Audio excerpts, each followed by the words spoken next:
வணக்கம், நான் உங்கள் அம்மா சமையல் மீனாட்சி. இன்றைக்கி நம்ம சின்னதாக ஒரு லஞ்ச் மெனு பண்ண போகிறோம். அதில் என்ன பண்ண போகிறோம் அப்படின்னா, வெங்காயம் தக்காளி இல்லாமல் பூண்டு குழம்பு, அடுத்து பார்த்திங்கன்னா பீட்ரூட்டும் மூக்கலையும் வச்சு ஒரு பொரியல், அடுத்து பூசணி பச்சடி, இனிப்பு பச்சடி எப்படி பண்ணுறதுன்னு பார்க்கலாம். வாங்க நம்ம செய்யறதுக்கு போகலாம். பூண்டு குழம்புக்கு தேவையான பொருட்கள்: பூண்டு பாருங்கள், ஒரு 200 கிராம் அளவுக்கு உரிச்சு எடுத்து வச்சுருக்கேன். குழம்பு மிளகாத்தூள் 6 ஸ்பூன் வச்சுருக்கேன். 1 ஸ்பூன் நல்லா கொஞ்சம் பெரிய ஸ்பூனில் கடலைப்பருப்பு வச்சுருக்கேன். வெந்தயம் 1 ஸ்பூன், 3 காஞ்ச மிளகாய், கடுகு உளுந்து அரை ஸ்பூன், மஞ்சத்தூள் 1/4 டீஸ்பூன், தனியா 1 ஸ்பூன், தேவையான அளவு எண்ணெய், தேவையான அளவு உப்பு. பீட்ரூட் கொண்டக்கடலை பொரியலுக்கு தேவையான பொருட்கள் பாருங்கள். கொண்டக்கடலை பார்த்திங்கன்னா இது வெள்ளை மூக்கடலைன்னு சொல்லுவாங்க, கொண்டக்கடலைன்னு சொல்லுவாங்க. இது பார்த்திங்கன்னா ஒரு 300 கிராம் எடுத்திருக்கேன். எடுத்து நல்லா முன்னாலே ஊற வச்சுட்டு இப்போ நான் வந்து ஒரு 4 சவுண்டு போட்டு இந்த அளவுக்கு வேக வச்சு வச்சுருக்கேன். பீட்ரூட் பார்த்திங்கன்னா ஒரு பெரிய பீட்ரூட்டு 300 கிராம் வர அளவுக்கு எடுத்திருக்கேன். பீட்ரூட் எந்த அளவுக்கு போடுறீங்களோ அந்த அளவு இந்த கொண்டக்கடலை போட்டிங்கன்னா இந்த பொரியல் வந்து ரொம்ப நல்லாயிருக்கும். வெங்காயம் பார்த்திங்கன்னா ஒரு பெரிய வெங்காயம் நறுக்கி வச்சுருக்கேன். 2 பத்தை தேங்காய் நல்லா மிக்சியில் போட்டு பொடி பண்ணி வச்சுருக்கேன். வெறும் மிளகாத்தூள் 1 ஸ்பூன், மஞ்சத்தூள் 1/4 டீஸ்பூன், கடுகு உளுந்து ஒரு அரை டீஸ்பூன், கருவேப்பிலை தேவையான அளவு யூஸ் பண்ணிக்கலாம், உப்பு தேவையான அளவு, எண்ணெய் தேவையான அளவு. நாட்டு பூசணிக்காய் பச்சடிக்கு தேவையான பொருட்கள் பாருங்கள். இது நாட்டு பூசணிக்காய்னு சொல்லுவாங்க, இல்லைனா மஞ்சள் பூசணிக்காய்னு சொல்லுவாங்க. ரெண்டில் எது வேணாலும் சொல்லலாம். இது வந்து ஒரு 1/2 கிலோ அளவு இப்படி பெருசு பெருசாக கட் பண்ணி வச்சுருக்கேன். தோல் எடுத்துட்டு 250 கிராம் வெல்லம் வச்சுருக்கேன். காஞ்ச மிளகாய் ஒரு 8 காஞ்ச மிளகாய் வச்சுருக்கேன். கடுகு உளுந்து அரை ஸ்பூன், மஞ்சத்தூள் 1/4 டீஸ்பூன், தேவையான அளவு உப்பு, தேவையான அளவு எண்ணெய். பூண்டு குழம்பு வந்து நம்ம தாளிக்கலாம். இந்த பூண்டு குழம்பு வந்து கொஞ்சம் வித்தியாசமாக நல்லாயிருக்கும். வெறும் பூண்டு மட்டும் நம்ம போட்டு வைக்கிறது. என்னன்னு கேட்டிங்கன்னா, நான் ஏற்கனவே உங்களுக்கு வந்து ஒரு பூண்டு குழம்பு வச்சு காமிச்சிருக்கேன். அதில் நம்ம வெங்காயம் தக்காளி எல்லாமே சேர்ப்போம். இதில் வந்து நம்ம வெறும் பூண்டு மட்டும்தான் சேர்த்து செய்ய போகிறோம்.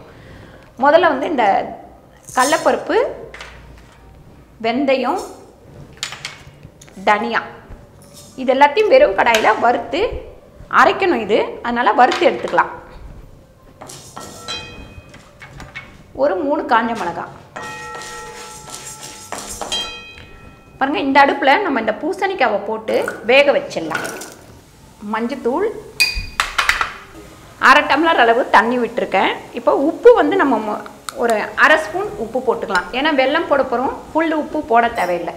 இப்போ இதை மூடி ஒரு 2 விசில் வரட்டும். நல்லா குழையவே வேக வச்சுக்கலாம். பாருங்கள், இந்த மாதிரி வறுத்து போட்டு நீங்கள் வந்து பூண்டு குழம்பு, வெங்காய குழம்பு, அதுக்கப்புறம் பார்த்திங்கன்னா காரக்குழம்பு, இது எல்லாமே இந்த பொடி வறுத்து போட்டிங்கன்னா டேஸ்ட் வந்து 2 மடங்காக கூடிடும். இதை நம்ம வீட்டில் வறுத்து பொடிச்சு வச்சுக்கிட்டா கூட எப்போ நம்ம குழம்பு வைக்கிறோமோ அப்போ வந்து நம்ம சேர்த்து பண்ணிக்கலாம். என்ன ஒன்று, நம்ம காய்கறி போட்டு பண்ணும்போது இந்த பொடி போட தேவையில்லை. பாருங்கள், இதை எடுத்து நம்ம ஒரு தட்டில் கொட்டி ஆற வச்சிடலாம். பாருங்கள், நல்லெண்ணெய் வந்து ஒரு 100 கிராம் அளவு நல்லெண்ணெய் விட்டுக்கலாம். இந்த பூண்டு குழம்புக்கு நீங்கள் நல்லெண்ணெய் விட்டிங்கன்னா ரொம்ப நல்லாயிருக்கும் டேஸ்ட்டு. பாருங்கள், இப்போ எண்ணெய் காஞ்சிச்சு. நம்ம வந்து கடுகு உளுந்து போட்டுக்கலாம். இந்த பக்கம் பாருங்கள், இது ப்ரெஷர் வந்துட்டுருக்கு, இதுக்கு வெயிட் போட்டுடலாம். இப்போ பாருங்கள், இந்த பூண்டு வந்து இதில் போட்டுருவோம். கருவேப்பிலை 2-3 போட்டுக்கலாம். இந்த மஞ்சத்தூள் போட்டுக்கலாம். பாருங்கள், குழம்பு மிளகாத்தூள் 6 ஸ்பூன் வச்சுருந்தேன், எல்லாத்தையுமே போட்டாச்சு. இப்போ இது வதங்கிட்டு இருக்கும் போதே நம்ம இந்த பொடியை வந்து அரைச்சி இதில் போட போகிறோம். பாருங்கள், நம்ம வறுத்து வச்சுருந்த இந்த கடலைப்பருப்பு, தனியா, காஞ்ச மிளகாய், வெந்தயத்தை பொடி பண்ணிட்டேன். பொடி பண்ணி இப்போ இந்த இதில் போட்டு வதக்கிக்கலாம். நம்ம இதில் போட்டு வதக்கும் போது தான் அதோட டேஸ்ட் வந்து இன்னும் கொஞ்சம் நல்லா கூடும்.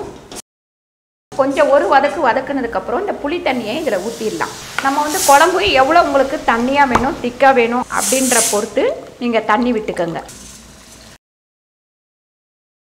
பாருங்கள், இது ஒரு 2 விசில் வந்துருச்சு.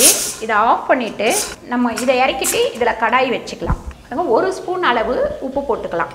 பூண்டு குழம்பை மூடி வச்சிடலாம். பூசணிக்காய்க்கு எண்ணெய் ஒரு 2 ஸ்பூன் அளவு எண்ணெய் போட்டுக்கலாம். ஒரு 2 விசில்லையே இது நல்லா வெந்துடும். இந்த தண்ணியை கொஞ்சம் வடித்து எடுத்து வச்சுக்கலாம். தேவைப்பட்டால் நம்ம ஊற்றிக்கலாம். சில டைம் தண்ணியோடு ஊற்றிட்டோம் அப்படின்னா தண்ணி வந்து ரொம்ப கூடிடும். கடுகு உளுந்து போட்டுக்கலாம். பூசணிக்காய் பச்சடிக்கு இந்த காஞ்ச மிளகாவை ஒரு 2 மட்டும் கிள்ளி போட்டுக்கலாம். பாருங்கள், ஒரு 2-3 கருவேப்பிலை போட்டுக்கலாம். இப்போ இதை நம்ம இதில் கொட்டிடுவோம். நல்லா நம்ம வந்து இதை கரண்டிலேயே வந்து மசிச்சு ஒரு பீஸ் கூட முழுசாக தெரியாமல் நம்ம வந்து இதை மசிச்சுக்கணும். இந்த பச்சடி பார்த்திங்கன்னா நல்லா கரெக்டான பக்குவத்தில் நம்ம செஞ்சு வச்சோம்னா ஒரு வாரம் கூட நம்ம வச்சுக்கலாம்.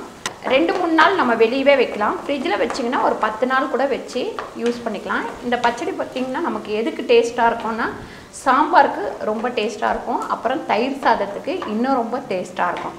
நம்ம மிளகா கிள்ளி போட்டு சாம்பார் இந்த மாதிரி சாம்பாருக்கெலாம் வந்து இது சைடிஷாக வச்சுக்கிட்டா ரொம்ப நல்லாயிருக்கும். பாருங்கள், இந்த மாதிரி வதங்கிட்டு இருக்கும் போதே இந்த வெல்லத்தை வந்து நம்ம போட்டுருவோம். பாருங்கள், வெல்லம் வந்து நல்லா கரையட்டும். கரைஞ்சி நல்லா திக்காக வரணும். அது வரைக்கும் இதை வந்து அடுப்புலையே இருக்கட்டும்.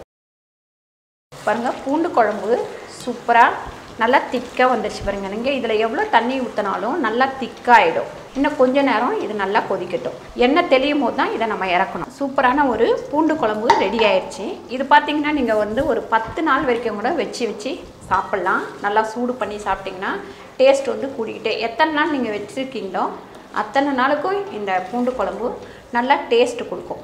இப்போ இந்த குழம்பை இறக்கிட்டு நம்ம பீட்ரூட் பொரியல் பண்ணிக்கலாம். இப்போ பாருங்கள், நான் வந்து பூசணிக்காய் வேக வச்சேன். இந்த குக்கர்லேயே சும்மா அலசிட்டேன். இந்த பீட்ரூட் வந்து வேக வச்சுக்கலாம். ஆல்ரெடி இதை வந்து நான் ஒரு 4 சவுண்டு வச்சு வேக வச்சுருக்கேன். இருந்தாலும் இது கூட போட்டு ஒரு சவுண்டு வந்துட்டோம். இது ரெண்டும் சேர்ந்து பண்ணும்போது நல்லாயிருக்கும். மஞ்சத்தூள் போட்டுக்கலாம். அடுத்து இந்த வெறும் மிளகாத்தூளும் இதில் போட்டுக்கலாம். உப்பு வந்து ஒரு 1/2 ஸ்பூன் அளவு உப்பு போட்டுக்கலாம். இதில் 1 கப் அளவு தண்ணி விட்டுக்கலாம். ரொம்பவும் தண்ணி விட்டுறாதீங்க. ஒரு மாதிரி நிறைய இருந்ததுன்னா அதை வடித்து எடுத்து வேஸ்ட் பண்ண வேண்டாம். பாருங்கள், ஒரு சவுண்டு வரட்டும். இது பாருங்கள், இது ப்ரெஷர் வந்து வெயிட் போடணும். ஒரு சவுண்டு வந்தால் போதும். பாருங்கள், பூசணிக்காய் வந்து இந்த அளவுக்கு நல்லா வந்து திக்காகணும். கொண்டக்கடலையும் பீட்ரூட்டும் நம்ம வேக வச்சோம். ஒரு சவுண்டில் ஆஃப் பண்ணியாச்சு. இப்போ வந்து இதை நம்ம தாளிச்சிக்கலாம். இப்போ பீட்ரூட் பொரியலுக்கு நம்ம ஒரு 2 ஸ்பூன் எண்ணெய் போட்டுக்கலாம். எண்ணெய் நல்லா காஞ்சிட்டோம். கடுகு உளுந்து போட்டுக்கலாம். கடுகு உளுந்து நல்லா பொரிஞ்சோடனே கொஞ்சம் கருவேப்பிலை போட்டுக்கலாம். இப்போ நம்ம கருவேப்பிலை சேர்த்துக்கலாம். அடுத்து இந்த வெங்காயம் போட்டுக்கலாம்.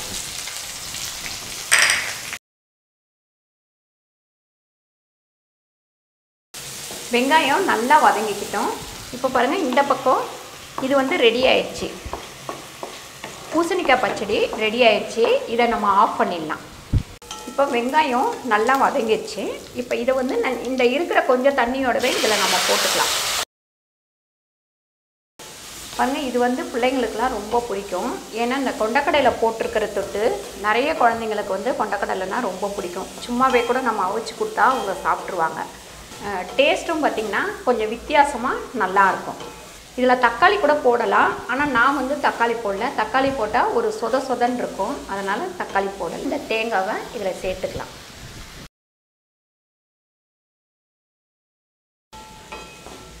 பாருங்கள், சூப்பரான ஒரு சுவையான பீட்ரூட் கொண்டக்கடலை பொரியல் ரெடி ஆயிடுச்சு.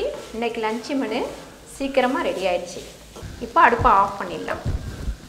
பாருங்கள், சூப்பரான சுவையான ஒரு பூண்டு குழம்பும் பீட்ரூட் கொண்டக்கடலை பொரியலும் மஞ்சள் பூசணிக்காய், அதாவது நாட்டு பூசணிக்காய்னு சொல்லுவாங்க, நாட்டு பூசணிக்காய் பச்சடியும் ரெடி ஆயிடுச்சு. ரொம்ப சிம்பிளான ஒரு லஞ்ச் மெனு இது. பார்த்திங்கன்னா இதுக்கு எல்லாத்துக்குமே நல்லா காம்பினேஷன் கரெக்டாக இருக்கும். ட்ரை பண்ணி பாருங்கள். இந்த வீடியோ உங்களுக்கு பிடிச்சிருந்தா லைக் பண்ணுங்கள், ஷேர் பண்ணுங்கள், சப்ஸ்கிரைப் பண்ணுங்கள், ஃபேஸ்புக்கில் ஷேர் பண்ணுங்கள், மறக்காமல் கமெண்ட் பண்ணுங்கள். நன்றி, வணக்கம்.